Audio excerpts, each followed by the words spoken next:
1 week season.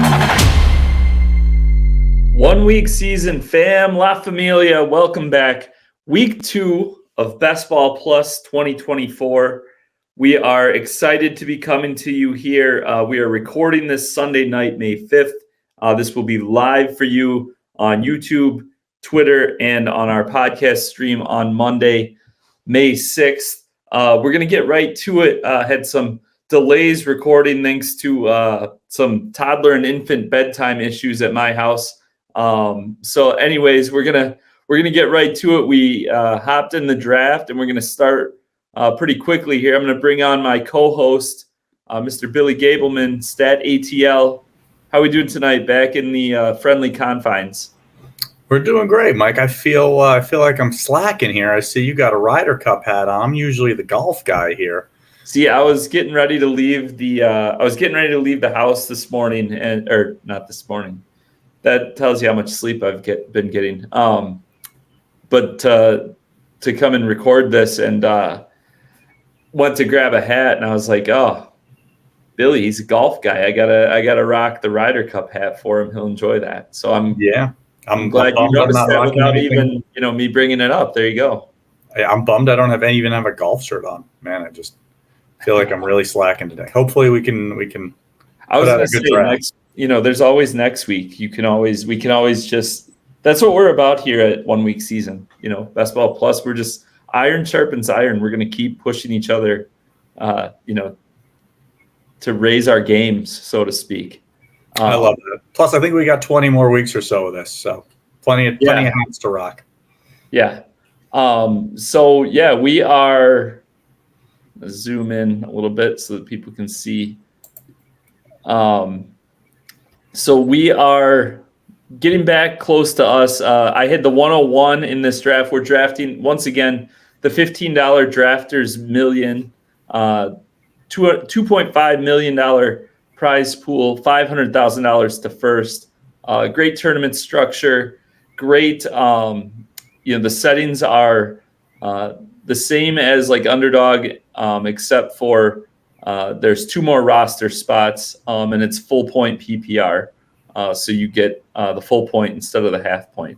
So I had the 101, and I took CeeDee Lamb with the first overall pick. So it's coming back around to me. Let's see what we're working with here. So 2 picks before me. So I took Lamb at 101. Got some options here. Amon-Ra St. Brown. Wow, this Cowboy 12 took Amon-Ra St. Brown second overall. That's the highest I've ever seen him. So that's interesting. And just took Diggs to pair him with. So now I've got 2 picks here. I've already got Lamb in tow. Some different options how I could go about this. I'm going to go with DJ Moore because I want to talk about him. And let's go with Jalen Waddle. I'll take him too. I might regret that one. I've got a couple thoughts on that. One with taking Lamb first overall. Tyreek usually is like Lamb and Tyreek. They were the top 2 receivers last season. Usually they're the first 2 selected in drafts this year. So taking Lamb 1 overall, they both could have great seasons again. But if Lamb were to like really kind of separate at the top, potentially that would be either an injury to Hill or maybe a little downturn. As he's got to be close to 30 now. Just kind of trying to put those 2 together. And then DJ Moore. So I wanted to take him here. I wanted to run by. I'm really high on Moore, but I guess I wanted to see if you had any thoughts. If you've after the draft and free agency and stuff, have you seen everything that the Bears have done and any thoughts you've got on them? I mean, their offense is, I think it has good potential this year for sure. And so, I haven't done a ton of these drafts yet so early in the season, but I feel like you snagging more here. If you want to bet on Chicago's offense with, rising tide, all rising all boats, I think you're going to have options to be able to grab multiple other Bears pieces here if you want, for sure. Mm-hmm. Is this your draft in 101? This is the first. Yeah. I believe so. I've had some during the pre-draft window. I did some it's their early best ball before the NFL draft, so you don't know what teams the rookies are on and stuff. And that actually opens up even around free agency time. So sometimes you're drafting guys. That's really Hilo likes the variance. He likes to talk about leaning into variance. That's ultimate variance there. That's our buddy Hilo not willing to admit he's a T-Gen. Yeah, high variance. We'll keep that one between us. Hilo, if you're listening, do whatever you want, and it's variance. I'm chasing the variance. Yeah, that's probably how it appears sometimes from the outside. So yeah, started out 3 receivers here. I'm really, if you haven't, I would recommend to you and any listeners read the team previews that we wrote up. Some interesting stuff. The Bears are that whole NFC North really is. I think that's going to be maybe the best division in football this season. Just you look at the Lions; they had. Really, they should have gone to the Super Bowl. They totally pissed that away last year, and they're a pretty young team. And then the Packers came on strong. They probably should have beat the 49ers as well. And they were the youngest team or close to it in football last year. And getting Love back, the receivers healthy. And then the Bears defense was terrific down the stretch. And now their offense with Caleb Williams and then DJ Moore, Keenan Allen, and Rome Odunze. That might be the best wide receiver trio in the NFL. It might, and I think I agree with you. I think that's definitely going to be one of the toughest divisions. I'll tell you which division it's not going to be is down here in the dirty South. It's not going to be the NFC South. Yeah. I think you're right on that one. Definitely think you're right on that one. All right, so back to me here. So I've got 3 receivers in tow. I'm going to do a little bit of regression analysis here. I'm going to take Patrick Mahomes, Mark Andrews, and Patrick Mahomes at the 4 and 5 turn. And concept we're going to talk about this week on my Tuesday pod for our Bestball Plus, my Tuesday training session for the Bestball Plus subscribers is a concept I call positional silos, and it's very specific to drafters. And so I'll dig further into that this week for the paid subscribers. Don't want to give it all away. Definitely one I'm going to tune in for. What's that? I said definitely one I'm going to tune in for. Yeah, and but just from a player take perspective, I think Andrews is really interesting this year. Last year he was going basically 2 rounds earlier. He was going at that 2-3 turn, in the 23 to 28 range most drafts. Sometimes he dropped 30, 31, but significantly earlier. And then Mahomes obviously was on drafters, he was a 2nd to 3rd rounder. So I love the value getting them here. You look at Andrews, Zay Flowers, obviously very good, talented rookie or 2nd-year player, had a great rookie season. But you take Odell Beckham Jr. out of there. Isaiah Likely was very good at the end of last year. But I'll be interested. I think we talked about this. It was either last week with you or Friday with Hilo. It's kind of all flowing together. But I wouldn't be surprised if the Ravens run more 2 tight end sets this year. after how well Likely played to end last season, and just kind of they don't really have those like last year with Beckham, Bateman, and Flowers. Like it made sense they ran more 3 receiver stuff, but it'd be interesting. But and then I really think Mahomes. It'll be interesting what his season looks like with Kelsey, with you've got Worthy and Xavier Worthy, the rookie, and Marquise Brown, now free agent. Like Marquise Brown's like a very good player, and I think he was with the Ravens when Greg Roman was the offensive coordinator, and they like barely threw it. Then he went to the Cardinals, and it's been like kind of a rocky couple seasons there with what they've gone through. But like he's a legit player. So like, and then we don't know what's going to happen with Rashee Rice. So I think this might be cumulatively like as good a receiving core as Mahomes has ever been working with. And their defense is probably not going to be as good as it like last year. It really put the clamps on. So it'll be interesting to me with that. So anyways, that's a long way of saying like I really like the value getting, Andrews and Mahomes locking up an elite player at their positions at that turn. Yeah. So on this draft in particular, where do you potentially want to consider pivoting? Since it looks like all of our pass catchers from Mahomes, like, you are more the expert than me. I generally like to have at least some wide receiver correlation, and a lot of the, even Rashee Rice just went. We don't really have a true pairing here with Mahomes.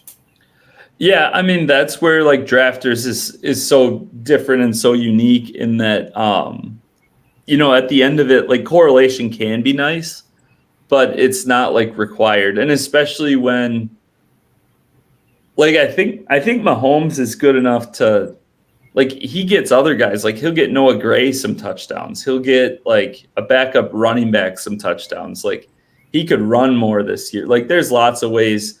And you just don't really have to force it. Like that's the thing is right. Like Mahomes is good value where I got him, I believe. And like the other guys, I'm not going to reach to force them. Sure. It might make some more sense on like DraftKings or Underdog where like the correlation for that one specific week can carry so much weight. So I think it makes more sense there. But I got to make a pick here. Go with Kenneth Walker. We'll get a running back. I was about to ask, are we going 0 RB here, or are we taking more? We're taking a running back.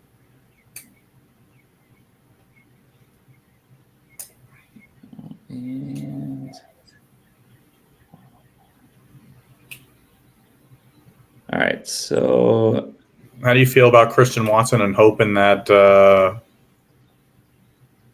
had to pull the trigger here. He might be. We'll see. There's a chance he falls. Watson. My thing with the Packers. I'm glad you brought that up because my thing with the Packers is, I don't like. They have a very good receiving core. I don't feel like they have like a guy like an alpha guy. I think it fits well. I think you got Jaden Reed is like kind of a not Deebo Samuel, but he's a guy you can get the ball to in different ways. More of like a slot receiver. He can make plays downfield too, though. Like very explosive, dynamic guy. But he's not like I don't think he has the potential to become, someone like these guys we see in the first 2 rounds from a skill set standpoint, like being like the guy. Maybe, I mean, NFL players can always prove you wrong. There's a chance, but, and I think Watson, he's a guy that I like much better on a site like DraftKings than drafters, just because his weekly ceiling is so high. And because this format being cumulative scoring, so it's the whole season, obviously everything matters. So like, I mean, I'll believe Christian Watson's going to play more than 12 games in a season when I see it. Sure. So like that's on DraftKings, that's fine, because even if he plays 10, 11 games, if he has 2 or 3 good ones and one of them's the right week, like it's worth it. But like on drafters, it's tough to give that high pick to a guy that, like, coming in, you already kind of you're expecting to, like, him to miss time. Sure. I will say that, I don't think, I'm guessing he went already. Yeah. So he went already on this one, but I do think if you were going to take a guy like that on drafters, a team like ours here is one where it would make sense, where you have, like, we took 3 receivers right away to start. Mm-hmm. So like that makes it like you're relying on, like, you wouldn't be relying on Watson as much, right? You're expecting, you took three receivers in the first 25 picks. You're going to expect most weeks Lamb and Moore are going to give you like a usable number. Waddle as well, or whatever receiver you take, in that early 3rd round range. You would expect more weeks than not them to give you a usable number. So this would be the type of roster you'd want to go with him on. Sure. I don't know that I agree with your take on Waddle, though. And I don't know, we want to get into absolute specific player takes, but to me, Waddle is more like Watson, and he's not as consistent, and he puts up big spike weeks. Yeah. No. Yeah. I mean, the thing with Waddle to me is, like, whoever's taking him this year, like, you're taking a bit of a leap of faith, right? Like, I mean, he had a decent season last year, but it wasn't like earth shattering. I don't even offhand know exactly what he was, but he only had 2 weeks. He actually only had 2 weeks last year, scored over 20 points in this scoring format. So, it's not like he was gangbusters, but yeah, I mean, it'll be interesting. Like, he is the younger guy. Tyreek's a little bit older. Like, yeah, it'll just be interesting. I'm not saying I'm writing off Tyreek, but like I said, that's part of why I took him too, is like I felt like he'd be a good guy to, like, talk about. And I also wanted to bring up his other, here we go. This leads in perfectly. We'll go ahead and Mostert. Yep. And I'm going to take Zach Moss.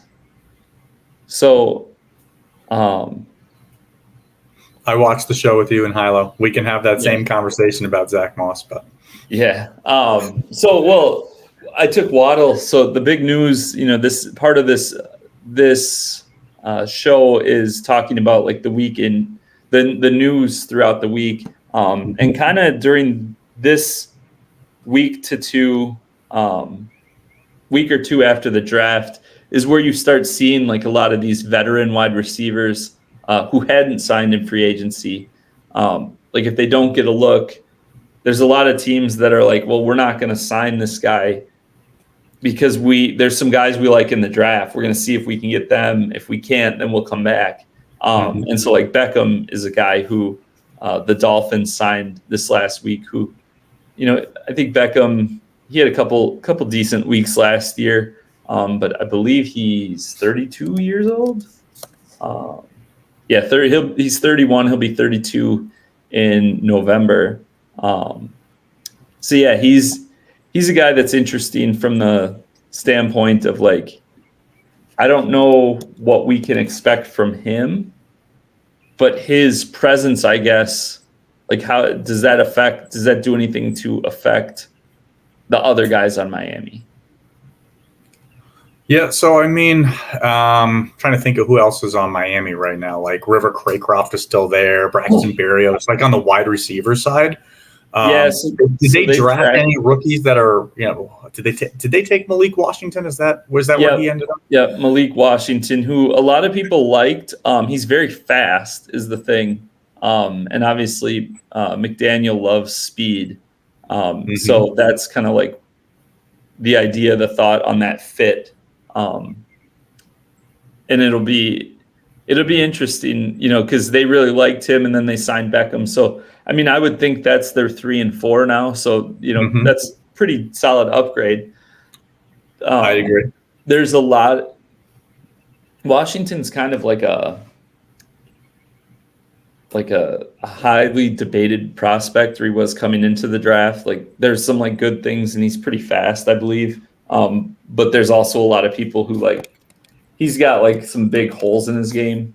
But yeah, I mean, he played for UVA, he's 23 right? years old. What's that?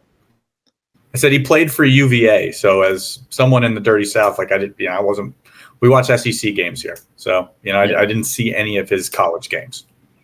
Yeah. He, see if I can find his 40 time, a 4.47 40 time. Looks like he had college career.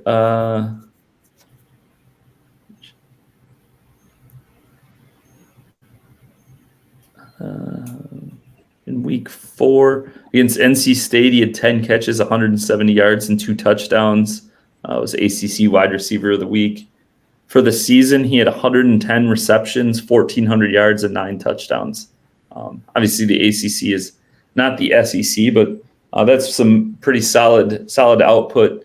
The thing with him, though, is when you're looking at Dynasty or people draft experts, their evaluations, he's 24 January 4th. So during this next NFL season, he'll turn 24. So those models and stuff always ding guys, but I think the fit's pretty interesting with his speed.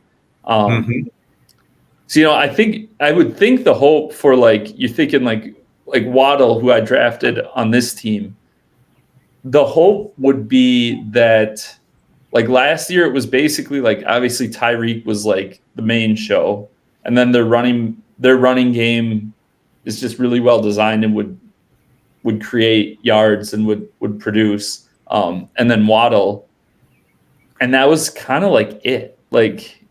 Their tight ends weren't much, and their third receivers, like you said, were just dudes who were out there more than dudes who were doing stuff.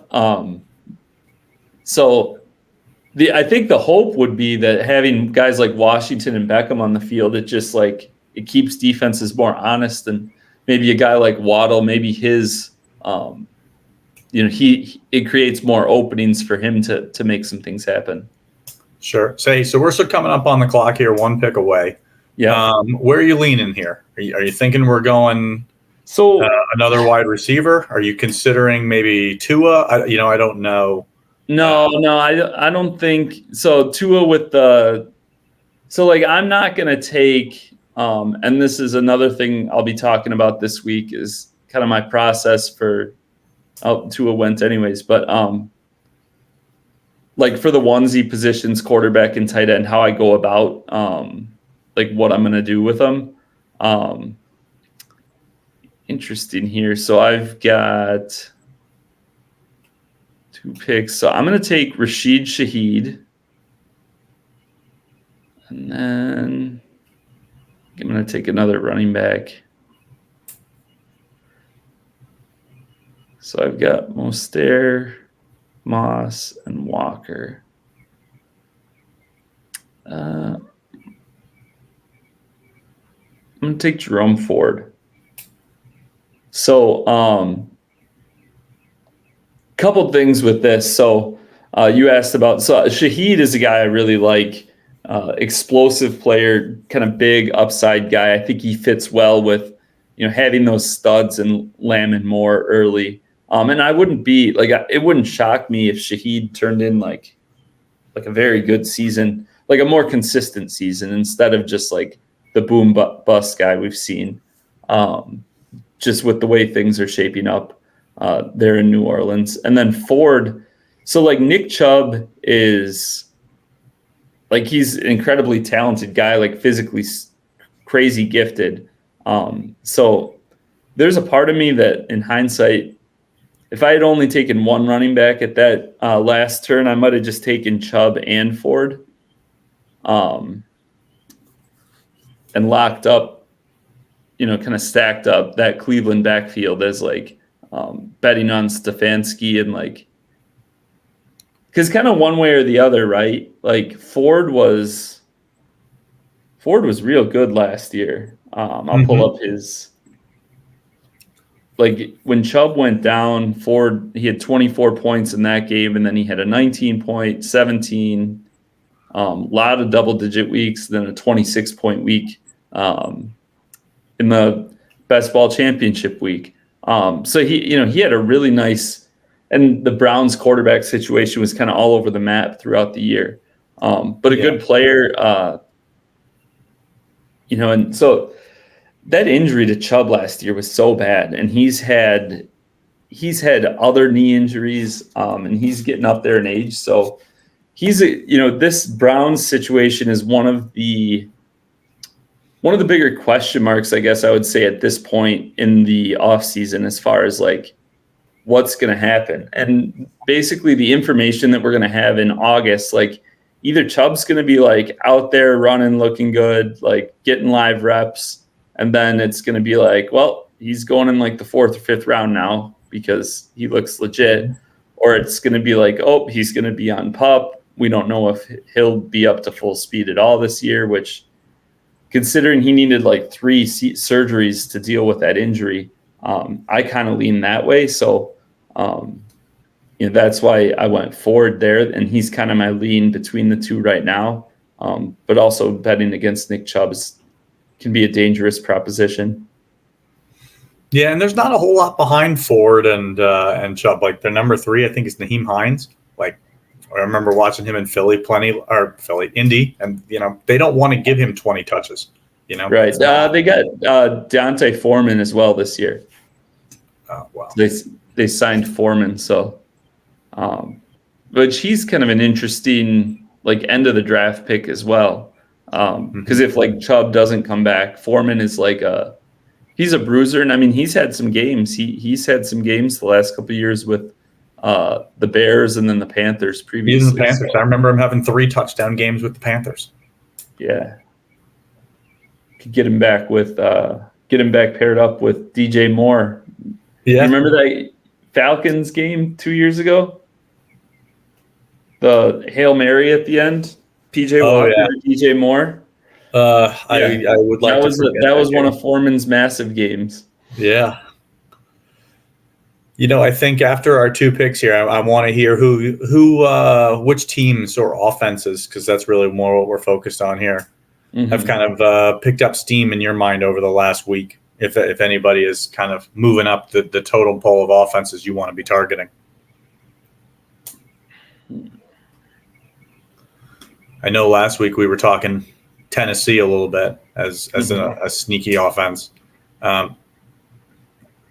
Let's look through our picks here and see what we're going to do, and then we'll continue this conversation. Yeah. Was considering Cousins there, but they made the decision for me. So I'm going to go with Ricky Pearsall, the first-round rookie for the 49ers. It's my 6th receiver. And then I'm going to add Ty Chandler, running back for the Vikings. So Pearsall, first round, very similar to who was it? Washington that we were talking about at different levels, but a guy who I guess didn't really check out that well on a lot of metrics, but he goes to the 49ers, who like.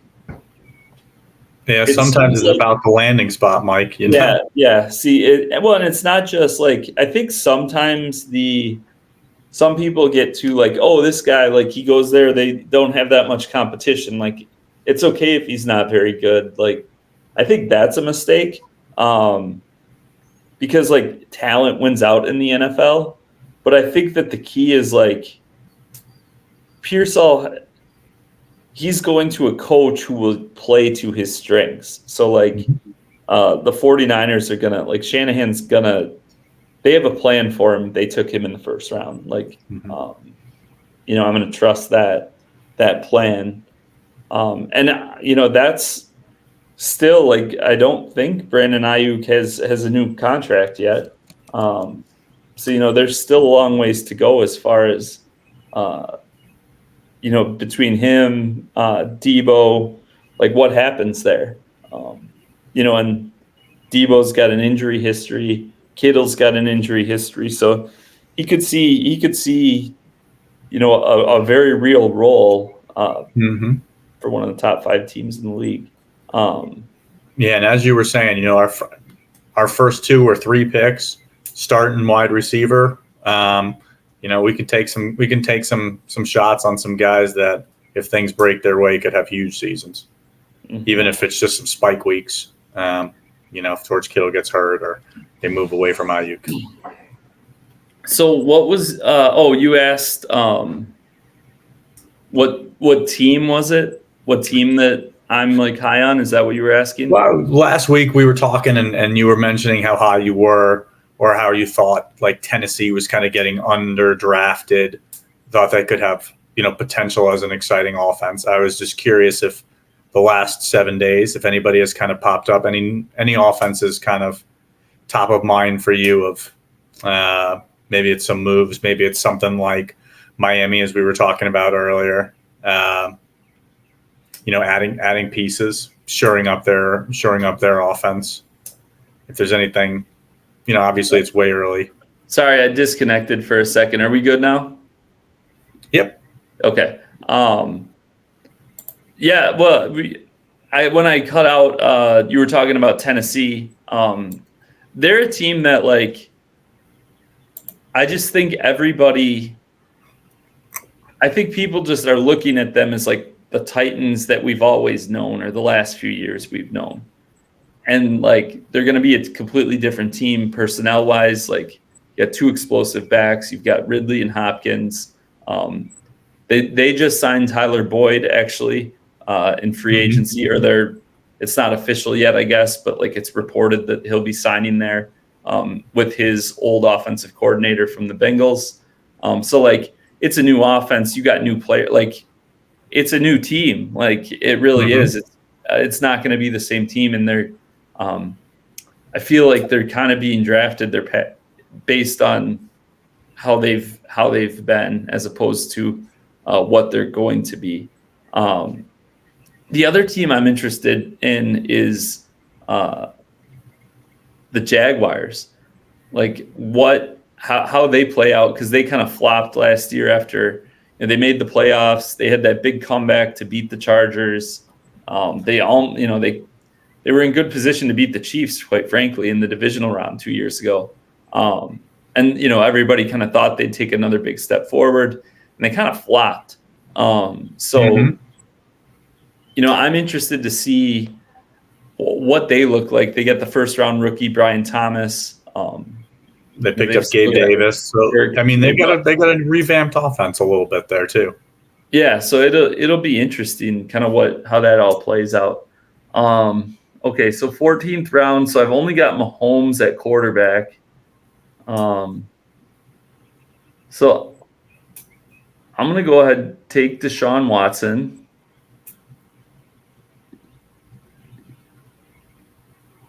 And I'm going to stack up Isaiah Likely, pairing him with Andrews, handcuffing my tight end. So first Watson, again, he only did I pick him last week as well?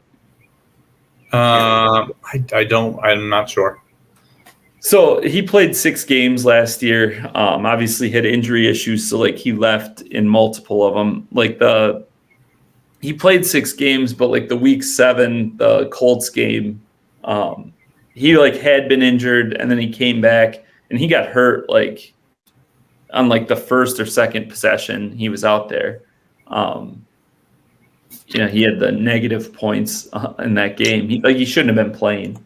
And then he sat a couple weeks, and then had a couple decent games, and then he was out the rest of the year. But he had 3 games, 19 plus points.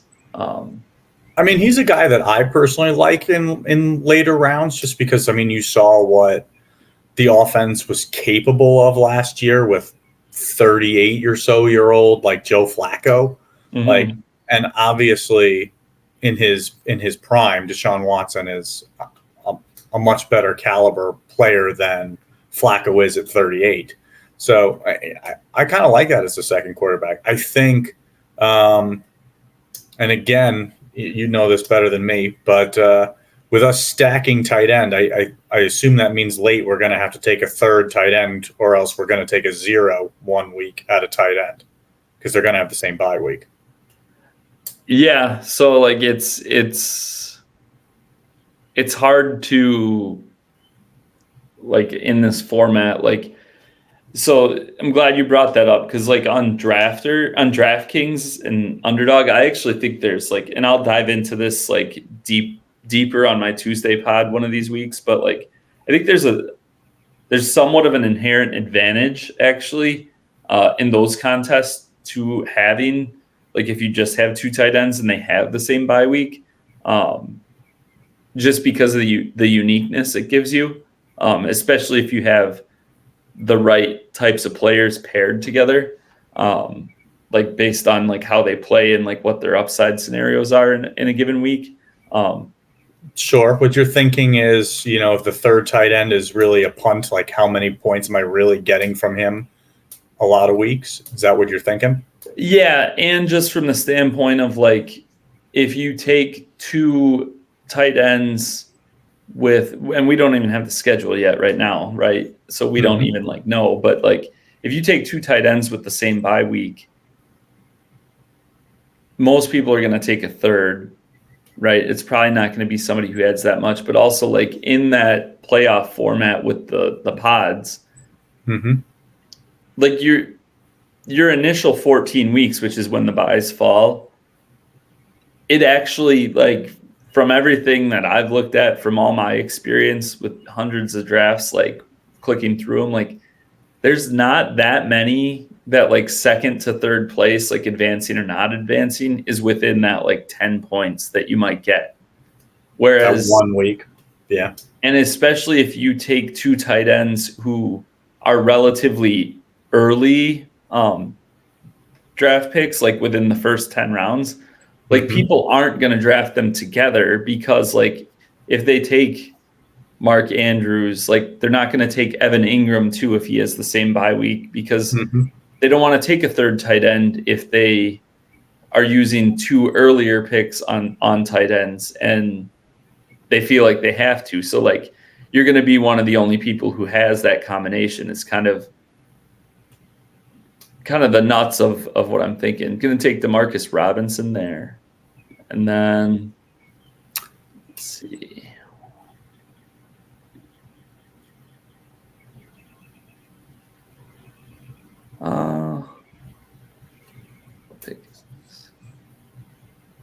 Take Will Shipley. I'll take a running back for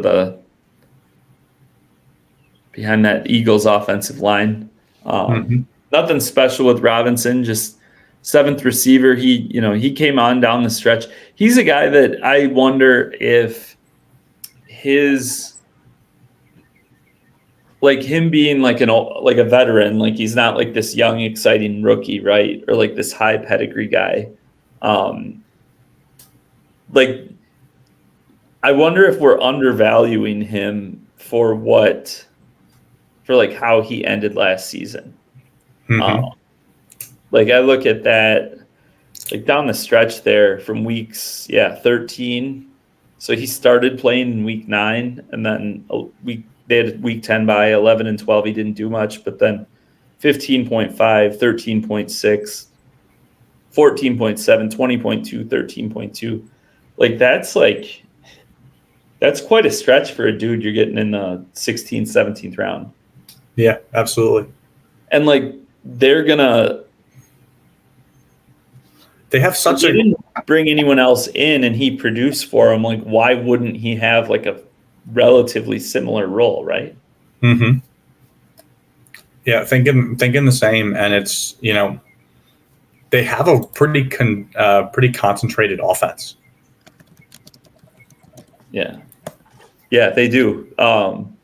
And with Tyler Higbee, he took that brutal hit in the playoff game, blew up his ACL against the Lions, and that was January 15th or something like that. So, I mean, for a guy his size, that's like 8-9 months. He's like Yeah. a month after Hawkinson, who we talked about previously, but he's a month behind that. So that just, I would think kind of puts even more of like Robinson's probably going to be like a 70-80% snap share guy. And I mean, they signed Kobe Parkinson. A game. What's that? I said they signed Kobe Parkinson out of I think Seattle. Is that where he was last year? Yeah. And he had some noticeable games. So I don't know. Maybe he fills in amicably for a few weeks. But yeah, I mean, it seems like all of the offense, is either going through Kyron Williams or the wide receivers with Higbee out. That's just certainly early on. That's how I would see it. Oh, I know what I'm doing. I know what I'm going to do when it gets to me here. Is it going to be Davis Allen? Yeah. Yeah. So he looked decent last year. He's a younger guy, and kind of just like correlating that bet with Robinson in this format, that basically I'm betting against ACL recoveries this year with this team, apparently, with no Chubb, and you went Ford pick, and then the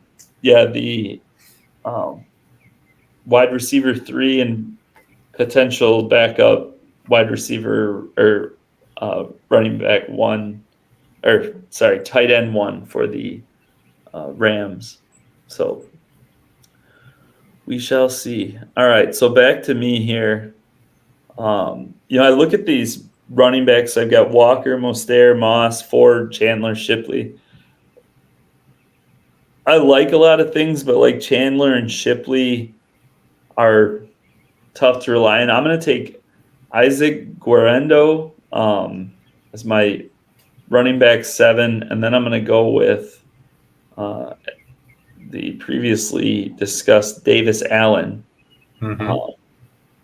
So kind of correlating him with Robinson as just a bet on the Rams offense still being solid, but maybe they're those other guys, and taking Higbee away adds a likelihood of them giving us usable weeks. And then Isaac Guerendo, so he's a rookie during the NFL draft. So Adam Levitan, who I'm sure you're familiar with from Establish the Run, he tweeted out a thing. I believe it was him. If it's somebody else, I'm giving credit to the wrong place, so I apologize. But there's been 2 players in the last dozen years who were, I think, what was the measurements? Over 6'2", 220, and who were at least 6'2", 220 and ran a 4.33 or faster 40 time. And the players are DK Metcalf and this guy. So again, another guy who, he's old. He's 23, turns 24 in June. But I guess with that's 2 49ers there. I've got a few of those, 2 guys on a team, little mini team stacks there with I've got, coming back to me soon here, but I've got Guerendo and Pearsall. I've got Waddle plus Raheem Mostert. And then I've got the Allen and Robinson. So a few different spots kind of went about that.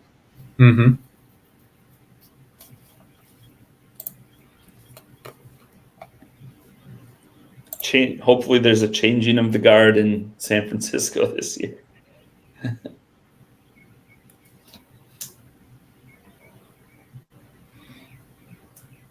Can you see this screen? Any thoughts on any of these receivers? I was looking I was looking to see if any of the Browns were still on the board to kind of keep our bet going with Ford and Watson, just because I know you don't think it's a necessary way to go. I don't mind the correlation, so I was just kind of curious. But obviously, Yeah, Amari or and Jerry Jeudy's I'm not against it. I'm just not like you're I not don't. going out of your way to do it. Yeah, exactly. Especially like on drafters, it's a little different story on. What about Andre Isobas, like the wide receiver from Cincinnati? Like, I thought he was reasonably effective in his outings. So they drafted Jermaine Burton in the 3rd round, Okay. who I'm relatively high on, but I mean I would Okay. think with the T. Higgins contract situation and stuff, like that's probably the direction that they'll go. Okay. And then I'm going to take Noah Brown here as my 8th wide receiver. So I've got 2 quarterbacks, Mahomes and Watson. And then at running back, I've got Kenneth Walker, Raheem Mostert, Zach Moss, Jerome Ford, Ty Chandler, Will Shipley, and Isaac Guerendo. And then receiver, CeeDee Lamb, DJ Moore, Jalen Waddle, Jordan Addison, Rashid Shaheed, Ricky Pearsall, Demarcus Robinson, Noah Brown. And then at tight end, I've got Mark Andrews and Isaiah Likely from the Ravens and Davis Allen from the Rams. What are your thoughts on me pairing Andrews and Likely? Well, I think we're going to disagree on it. I don't like it. I feel like when we're drafting this early, I feel like for me, I like to try to draft for upside, and I think it's unlikely. Not to have a pun with Isaiah unlikely. Yeah. I mean, maybe they are incorporating more 2 tight end sets. I don't know. Like, to me, I don't love 2 tight ends from the same team. I feel like it's potentially capping your upside at that position. I think, after, maybe offline, I'd love to have a conversation with you, or maybe it's at a different episode where we chat through the scenario you threw out on 2 higher end tight ends. So maybe not the best for this format, but yeah, go ahead. Yeah. So kind of the reason that the thought process for me on Andrews and Likely is, and when I took Andrews, it was 48th overall. So it was at the 4 or 5 turn. And like I talked about earlier, that's more or less like 2 rounds after, like he's a 2-3 turn guy prior, last year. He's coming off an injury, but now he has, like, it was like a broken leg or something, like a broken ankle or whatever. Did he make it? He made it back though, didn't he? He played in the AFC Championship game, I believe. He did. So, he shouldn't have lasting effects from that. And so here's my approach is, last year he's priced as a 2nd or 3rd round tight end. Okay.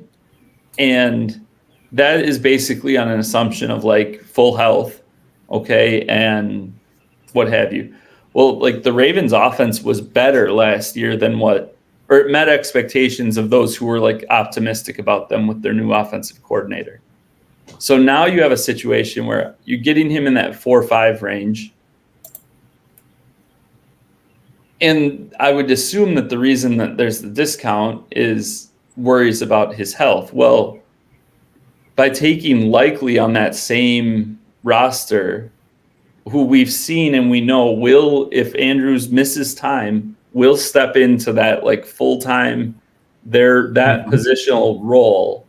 So if you look at it from like a dynasty, like if you play dynasty fantasy football perspective, or like even just like a season long, like, would you trade your fourth, fifth round turn pick, because him and Mahomes, like fourth or fifth, whatever. Yeah, I understand. Would you trade your fourth round pick and your 15th round pick for a second round pick? Like, that's kind of what I'm looking at, is like those two combined, like, are going to give me the Ravens tight end 1 for the extent of the season.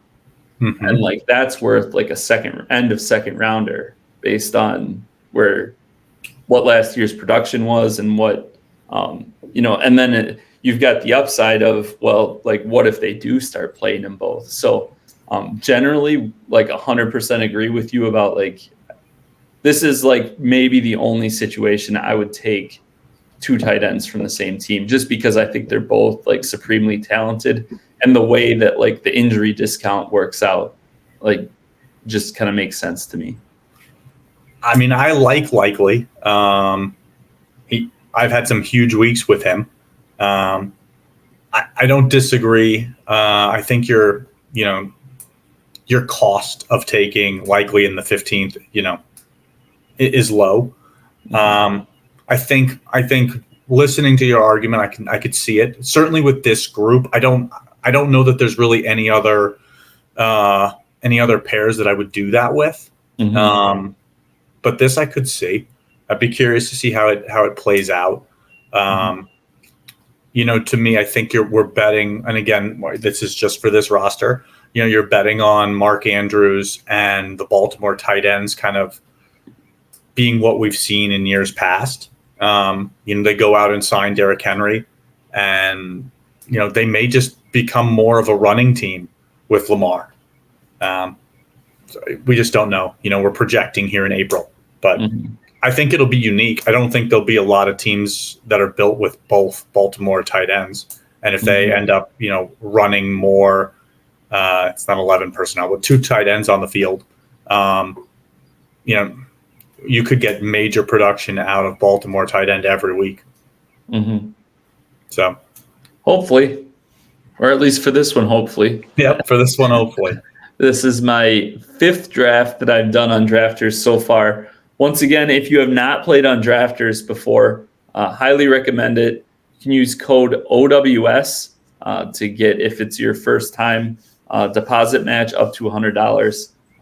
That tournament is live. They're also I've gotten confirmation they'll be dropping their mini tournament this year, or this week, in the next 2 or 3 days. It might be live by the time our episode goes live. We'll see.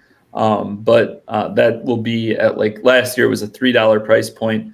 Not sure what they've got planned for this year, exact specifics, but something cheaper, just if somebody wants to try out the format and get used to the interface and stuff before they start playing the big one.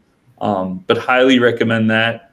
I'm going to let, we're over 50 minutes now. So, and Billy was gracious enough to wait for me as I battled through bedtime with an infant and a toddler to record very late at night. So thank you, Billy. And I think maybe next week we'll have you draft one. We'll let you pick your contest. Maybe you play on DraftKings? We're going to do Drafters. We're going to do Drafters? Like yeah, all right. Let's focus on Drafters, you and I. Good deal. All right, sounds good. So we will, we'll be back next week once again. Check us out, Bestball Plus 2024 at oneweekseason.com. We'd love to have you there. We'd love to chat with you in the Discord and Twitter. Let us know what you think. OWS subs, I'm sure you'll be hearing from us soon. And everybody else, we will see you next week. Thanks again, Billy. See you next week, Mike.